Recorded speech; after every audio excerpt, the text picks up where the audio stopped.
Hey, this is Will Knight, and we are back with another podcast all about nothing, and we are in New York.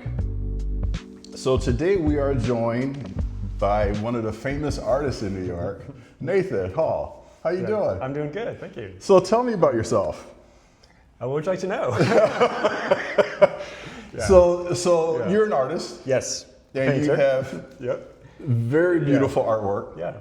And I first noticed his artwork in Chicago at a gallery, Victor's Gallery. Yeah, Gallery Victor Armendariz in Chicago, right? Yeah. In River North. And you had a exhibit there. You have an exhibit there. Yes, I have a show called Undercurrents that's open for another week. It's been running all summer and it's gotten a lot of good reviews and whatnot, so it's been really exciting. It's a great show, great art. So tell me about the process. Like, how did you get to New York? Like, okay, so let's start off at 16 years of age. Yes.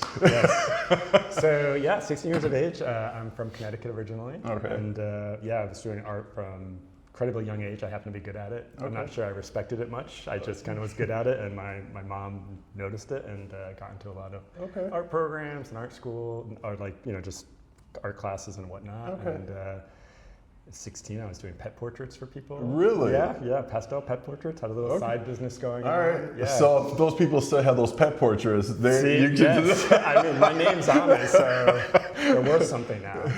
And so it was good, but I didn't really have like any artistic notions at the time. Yeah. I just was good at art, and so I did it, and led me to some like summer programs at Syracuse University when I was still like 16, 17, 18. It's been a while now, so I can't remember. Probably 17.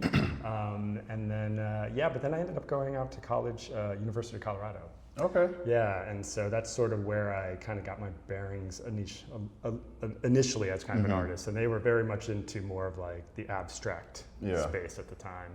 And so really changed my whole kind of perspective and opened me up a lot as an artist, but also sent me down a wayward path for a long time before I found my way back to the figurative work where I kind of live now and been having a lot more, much more my voice. What is your inspiration behind your work at the Victor Gallery in Chicago?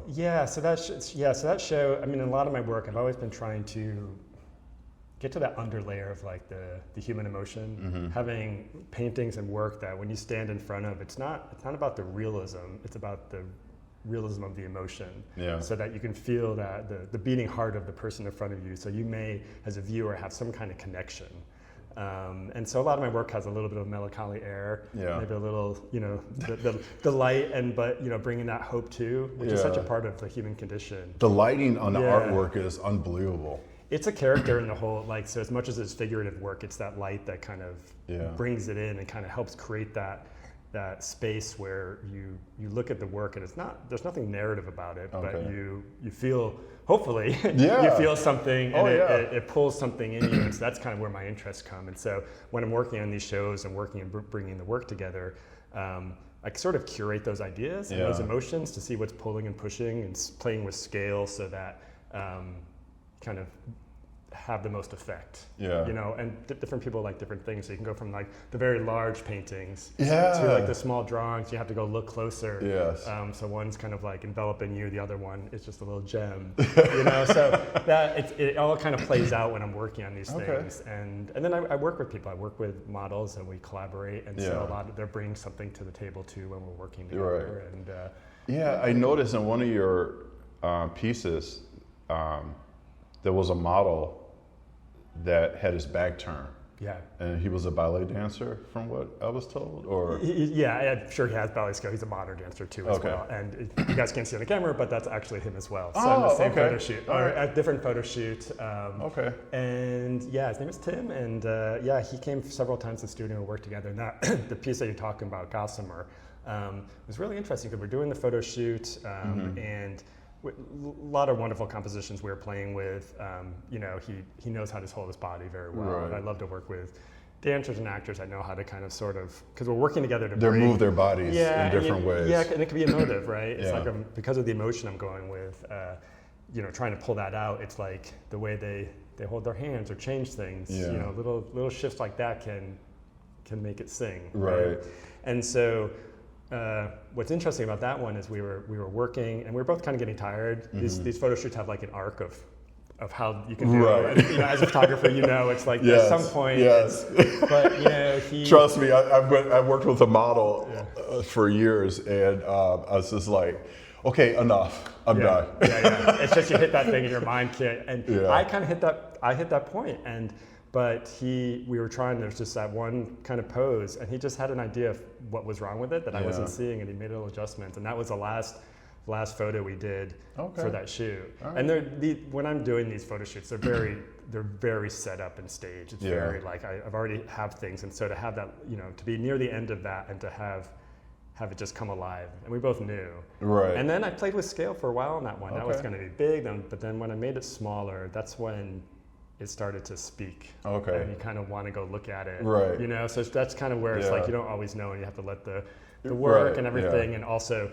But now his portrait is going to be very large, and so it's kind of like as a series, So that's kind of the thing that kind of goes into it. Yeah. But it's an evolution. It's never. I try not to set anything. Right. I just kind of let you let it flow. You just let it flow, and you start just curating and putting the guardrails up, so you actually get a show done. And there may be months where it's not quite following that, and you just have to kind of trust. Yeah. But I really try not to be too prescriptive about it because.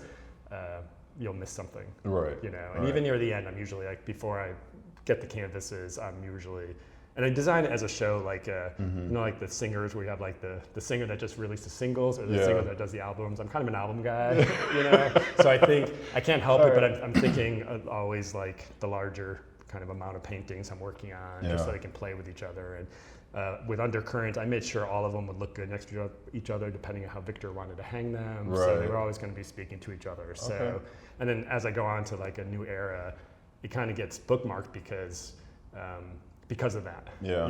It's not just adding new pieces to it. Right. I'm working on a few additional ones now because they were part of the photo shoots. But once those are done, that'll kind of be the bow on the present, as it were. How long have you been in New York for? So, since 2009. So kind of found my way back here. And that's also when I started getting back into the figurative work. Okay. So it kind of ties. And after being away from it for a while, I took a lot of work to find my voice and do good. But a few years earlier, I'd gone out to Paris. And, really? We went to the Louvre and seen like the works of like the huge scale works of Jacques-Louis David, and just like the Coronation and the Rape of a Saved by Woman and the Raft of Medusa from Delacroix. And I just was, had I seen that when I was like 20, I would have stayed in this lane the whole time. It spoke to me on such a level of just the scale, and obviously I play with scale, and it's not my bigger ones. I want to keep, I have this whole studio mainly so I can go as big as possible with the trucks and everything. And it's just, but part of that is just because when you stand in front of them, you can't not look. Right, and it folds in on you, you fold in on it, and you're just, you can't not have a moment with it. And that's how I was when I saw those, and I was just like, and it took me years to kind of then navigate from there. Yeah. It's not like a conscious thought. It's just like you feel something inside, and slowly as an artist, you start finding that you're gravitating towards that. Yes. Yeah. So I just kind of happened, and then got myself back to New York, and then a few years of just doing some really bad stuff, and took some extra classes at the Art Academy. But it's when I got a chance to study with Alyssa Monks, who is a kind of a famed figurative artist. And it was during that time, over like 8 months, she had these Sunday classes, and I was doing horrible during them. But but here's what happened. There's other people in the class, and we were meeting every Sunday, and I would just listen to her, talk to other people, because she'd go around and work with people, and she's such a gracious and giving teacher, and I would just listen to her, and my perspective on art. So it wasn't like she was showing me, this is how you paint a nose, this is how, but it was more just like her whole perspectives and approach. Yeah. And then I'd go back to my studio during the week, and I would work on it. And that's, from that point on, all of my work kind of found its voice. And I went off into my own direction, my own approach from there. But that foundation was really rooted in those times. And that was back in 2015. Okay. Yeah. Right. So. And then most of the work that's kind of more visible online now is after that kind of period. So what's interesting? I was in Paris and I went to the Louvre Museum. Yeah. and I wanted to see one piece of artwork there. And everywhere you go, you see this piece of artwork and you think it's massive. Right. Yeah. And I get to the Louvre Museum, I get to this artwork, and I'm like, it's the Mona Lisa. And it's like, oh my God, I waited in line for this. And a very large wall too. Yes. You're like, okay. And then I came to New York, I guess a couple years after I went to the Louvre, and I walked in, I can't remember the name of the museum, but it's across the street from the Met. Oh, the Frick. Yes. Yeah. Yes. Mm-hmm. And I saw the movie, The Lady in Gold. Yep. Mm-hmm. And I was like, okay, I want to go see this one. And it was literally like, wow. I was like, that's my favorite piece. It's amazing, right? Yeah, it is amazing. Yeah. It's amazing. Yeah. I've been to that museum like 3 times already. Yeah. I try to go, not all the time I come back to New York, but several times I've been to New York, I want to go there. Yeah. Yeah. They have such a great collection and eclectic as well. Oh my God, yeah. And I think they just redid it. I haven't been back. Yeah, they did, yeah. And the history behind it is so very interesting too. Mm-hmm. So tell me about, like, how did you go from, like, in your exhibit, you have large scale, and then you have medium scale. Yeah.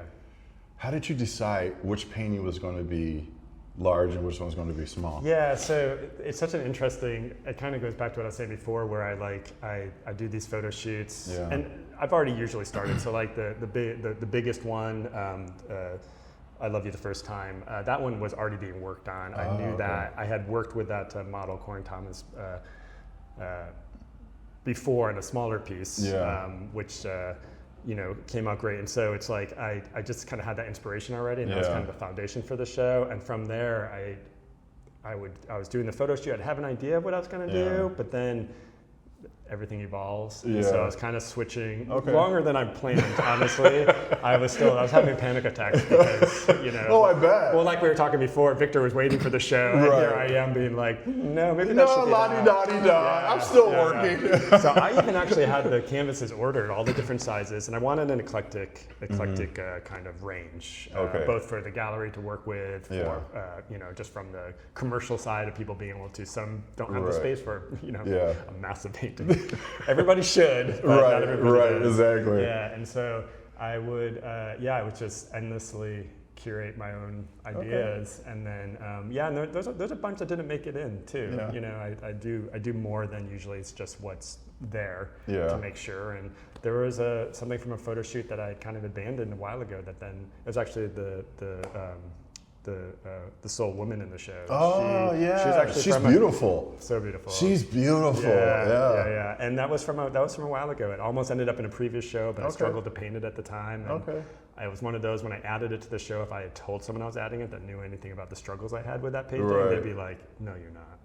And I'm like, but I was just like, I don't like to lose, and I was losing on that painting, and so it was such a victory to like have it turn out amazing, and just kind of color story wise and the vibe just really added to it. And so I save a lot of those things that don't quite. The color actually, I think, complemented her eyes. Yeah. Which was just, you guys have to go to Victor's gallery. You have to see it. It's absolutely beautiful. Yeah, and that's kind of like the whole color story, all that kind of thing. And what I loved about how Victor was able to hang it and how his space is, you can walk in and you could feel the whole vibe of all the pieces. Like it feels like a cohesive thing. And if other spaces, if depending on how you can't quite see everything at once, you might miss that. Right. And I think that kind of evokes something in you when you feel I don't know, just feel the artistry that's kind of gone into it, that thought, and how they tie together. Yeah, when I looked at it, it was just like, that's a lot of work. It was. That's a lot of work. It was like the smaller the print was that's a lot of work. Because the color, her eyes, her skin tone was like, it was flawless. And then you got that shadow. Yes. That's what previously had given, like doing that kind of really deep shadow work and still make it believable. You can only go so dark, and black reflects, and just like you can only go so much with the whites and light. You're never going to get what sunlight is doing. But by tricks of the trade, Yeah. you can start mimicking it, and that's what the Impressionists did, and that's where it's like I was hugely influenced by them because of that aspect. So I might have this more darker range and more dramatic range to pull at that emotion. Yeah. But it's still those tricks of being able to create the shadow to recede, and on her, it's so dramatic that it's like it took years for me to be able to get to that point to do that. Wow. And I will say, I didn't struggle with it at all. It was she was a victory lap, you know. So I was pretty pleased with that whole painting. So tell us about this piece of artwork here. So this is Brandon Washington. He's a dancer, and actually, I believe him and Tim are friends. Okay. And he was a friend of a friend, an acquaintance. Okay. And I was working on a show I had up at the Zillman Art Museum in Bangor, Maine. Okay. Big expedition, and I had big walls I was able to fill, and so I was able to do really big pieces. And I had this kind of pose planned, and he came in and he just elevated it to... He was like, no, forget what you're thinking. This is what I'm thinking. I'm like, maybe do something like this. And he's like, nah, I got this. Yeah. And what's interesting is he's, you know, there's certain ones I don't want to like let go of. And this is one of, I very much love this painting. Yeah. And I just recently put it up because the show's over in, off in Chicago, and I have these empty walls, and I'm working on new pieces. You guys can't see it, but it's behind. There's a bunch of pieces I'm working on, and I pulled them out, and I just was like, that's a good damn painting. He's been over in the, you know. Sometimes I pull them out. Right, exactly. I'm like, it's just right. It's just like me when I do photography. Yeah. I sell some of my work, my architectural pieces. Yeah. And I have, when I have guests over or a party, they're like, they go into my studio and they're like rummaging through the artwork, and I'm like, hands off that, get off that, you know. Yeah. But it's just like, I love when people come over and go through and see what you have. Yeah, because it brings new life to it. Yeah, and you're like, oh my gosh, They're like, I didn't know you do this. And I'm like, yeah, that's my studio inside. Yeah. Well, it's funny with Brandon's never actually seen the work because he was out of town when it got shipped off, and then it's been in storage, and now that I pulled it out, I just reached out to him and was like, okay. It's time. Right. 2 years later, let's get you to see this, and I like how in all your pictures, paintings in Chicago, it's not manicured faces. Like the eyebrows are not manicured, the hairs are not manicured. So when you see the photo, you see like hair sticking out. You see the eyebrows kind of messed up. Yeah.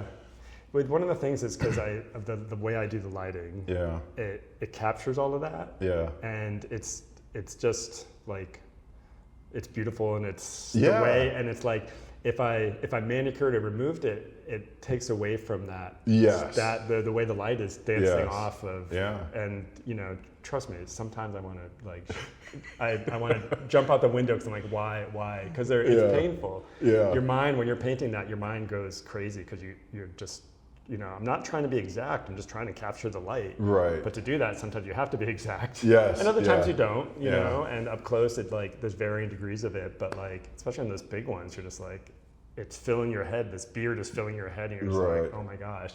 Yeah. But then when you step back and you see it, it just starts adding that volume, and once the full light's in, it just kind of dances off. And I think that, so it's a love-hate relationship with that.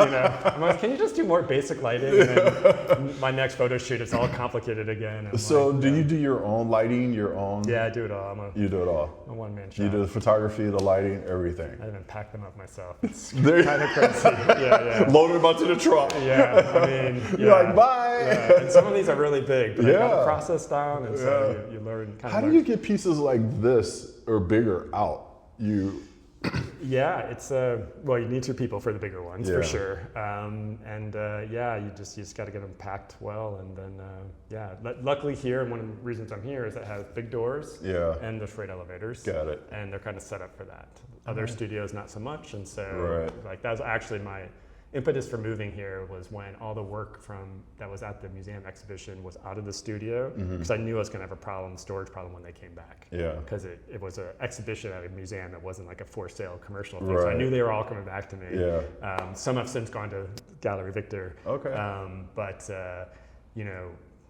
I still have some of them here. This is why this guy's here. And so, when I was looking, it's like tall doors, tall ceilings. And so It was more like the logistics Yeah. of being able to support it. Right. Because it does become a problem. The size. Oh, I bet. Yeah. I bet. It's, yeah. So what are you working on now? Tell our audience, what are you working on now? Yeah, so there's two pieces. So, while I was working on Undercurrents, there's a lot of other compositions I'm working on that kind of get curated out. And these two pieces were both sort of part of the overall curated part, but they were done actually.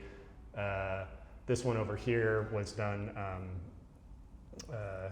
It was the last photo shoot. Yeah. And it's sort of I don't want to say the missing piece, but it's the one that just will kind of round out the whole kind of experience, from a collection standpoint. Yeah. I think, from a show perspective, what we were showing Gallery Victor it's fully realized. Right. But from like the overall collection and my own inspiration, this more figurative piece it has, it extends the color story. So there's actually blue damask kind of wallpaper. Okay. It's quite gorgeous. Yeah.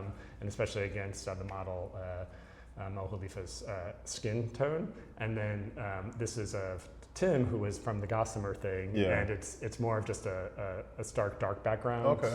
But his whole side of his face is super shadowed and really beautiful glows, and so Yeah. it's just a little different kind of shadow work. Yeah. He's got a very classical look, but no beard. Ah, yes, yes. The one inclusion, just like the one female, it's like I could do faces without beards. Yeah. And so it's just gonna be really gorgeous, and I obsessed over how big I was gonna go in the size. And right now it looks very odd because there's no shadow, so it looks kind of ghostly. But it's not finished, so we can't show you guys. Yeah. We can't show you guys unfinished work.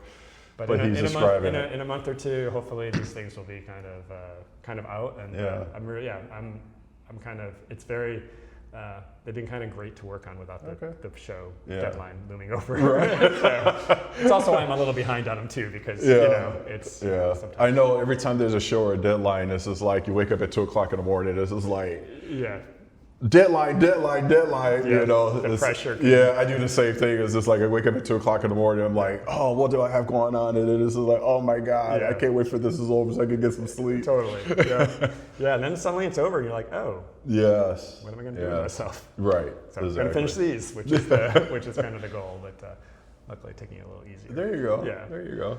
So tell me about, what do you see these pieces going in New York or somewhere else? So it just sort of depends. They'll sort of be on the gallery's radar. Okay. There was some potential that there's some colleges I was potentially going to have do some showing at, and these might go there. Okay. So it's sort of like just like other opportunities are coming up, but eventually most likely will make their way. It's New to York. Chicago. It's the greatest art scene in the country. Yeah. And just having some new work to be able to just kind of exhibit around here, and then eventually get to the gallery for Victor to do work as manager. So, are you a Yankees fan or a Mets fan? Sports. If I had to choose one, it would be Yankees. Okay. Only because my family are Red Sox fans. And Oh, you have to go against. Okay. So you have to go against the family. Of course. Yeah. All right. Yeah.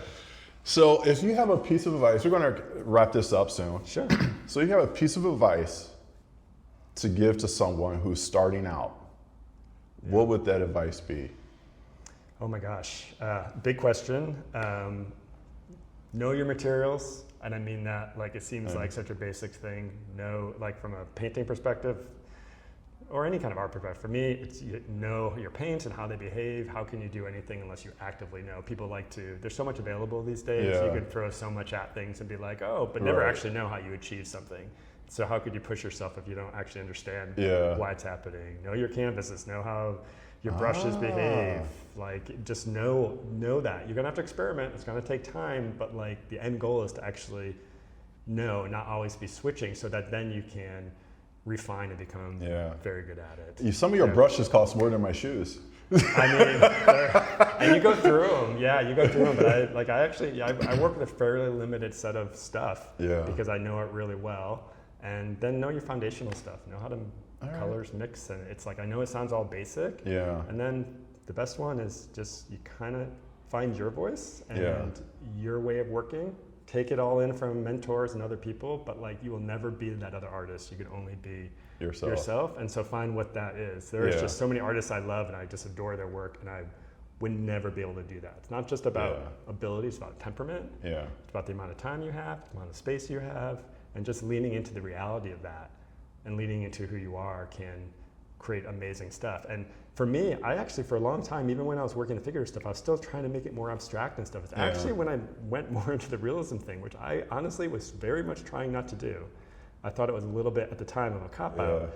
And the more I did, the more I realized that was the space where my artistic instinct and intent really lied. And once I sort of owned that's who I am, you know, and was able to bring in those other influences of like some of the thicker paint and like, again, like you were saying, everything's not perfect. It's, you know, and really leaning into the whole, you know, emotion. And I like to say like you know, I know I'm working on these elaborate photos that I take and I'm trying to capture, but what I'm trying to capture the emotion that me and the models collaborated together. Right. And I like to say it's like you know, like if you're translating a novel from French to English or English to French, and you have to use different phrasing, but you're still really trying to evoke that the same thing the author wanted. That's sort of what I'm doing with the work when I'm translating from that initial photography work. Is I'm not trying to be exact, but I am trying to be true to it. And so a little different color here, a little different way of approach, but still pulling on that. And then at some point it becomes its own thing. And that's when it's kind of really exciting. So anyways, trust yourself. I mean, there you go. Kind of lame, but literally, no one else is going to, so you kind of need to. And where can people find you? You can find me at nathanbradhall.com or on Instagram at nathanbradhall. All very straightforward. All right. I actually saw his show and I was like, I need to stalk him on Instagram because I want him on my podcast. And here we are. And here we are in New York. So thank you very much. Of course, it's been amazing. All right. Yeah. Thanks. All right. And that's it for All About Nothing. See you guys next week.